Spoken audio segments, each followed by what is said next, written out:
चलिए आगे बढ़ते हैं। बड़ी खबर सामने आ रही है, उसका रुख कर लेते हैं। ऑपरेशन सिंदूर पर बीजेपी का बड़ा बयान सामने आया है। ऑपरेशन सिंदूर पर बीजेपी ने बयान दिया। ऑपरेशन सिंदूर 100% सफल हुआ। बीजेपी ने कहा 100% सफलता की बात कही है। पहली बार न्यूक्लियर देश में घुसकर हमला किया, ये कहा गया बीजेपी के द्वारा। आतंकियों के 9 ठिकाने ध्वस्त किए। तो बीजेपी ने कहा है ये बड़ी खबर सामने आ रही है। संबित पात्रा ने प्रेस कॉन्फ्रेंस करके इस बात को कहा, पाकिस्तान की 11 एयरबेस को हमने तबाह किया। बीजेपी ने प्रेस कॉन्फ्रेंस करके कहा है ये पाकिस्तान का एक एक हिस्सा भारत की पहुंच में।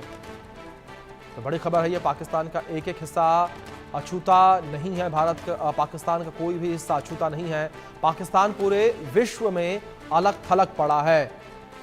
बीजेपी के द्वारा ये कहा गया है। ये बड़ी खबर सामने आ रही है। पाकिस्तान के 11 एयरबेस को तबाह किया। बीजेपी ने कहा है ये पाकिस्तान का एक एक हिस्सा भारत की पहुंच में है। तो बड़ी खबर है, पाकिस्तान का कोई भी हिस्सा अछूता नहीं है।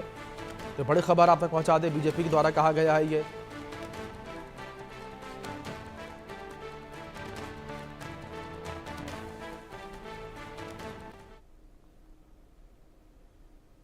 पहली बार विश्व में किसी देश ने एक न्यूक्लियर कंट्री के अंदर घुस करके उनके एयर बेसेस को समाप्त करने का काम किया।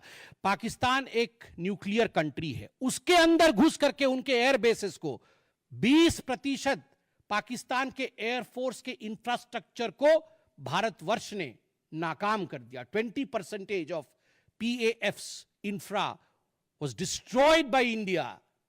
जस्ट इमेजिन, एक न्यूक्लियर कंट्री है, उसमें घुसकर मारना, यह अपने आप में पूरे विश्व में पहला इंस्टेंस है। पहली बार एक बात पूरे विश्व ने देखा कि पाकिस्तान का हर इंच भारत के पहुंच के अंदर है। कोई कोना पाकिस्तान का ऐसा नहीं है जो भारत के पहुंच से बाहर हो। और आप सोच के देखिए, पाकिस्तान का एयर डिफेंस सिस्टम फेल हो जाता है। पाकिस्तान का एयर डिफेंस सिस्टम फेल हो जाता है जिस समय 6 और 7 के रात के बीच ये पूरी कार्यवाही हो रही थी। रफाल विमान द्वारा स्काल्प और हैमर मिसाइल्स के माध्यम से 23 मिनट के अंदर, 23 मिनट्स के अंदर एक विंडो था, जिस विंडो के अंदर ये 9 के 9 आतंकवादी ठिकाने उन्हें ध्वस्त कर दिए गए। 23 मिनट में पूरा विश्व ने देखा कि भारत क्या कर सकता है।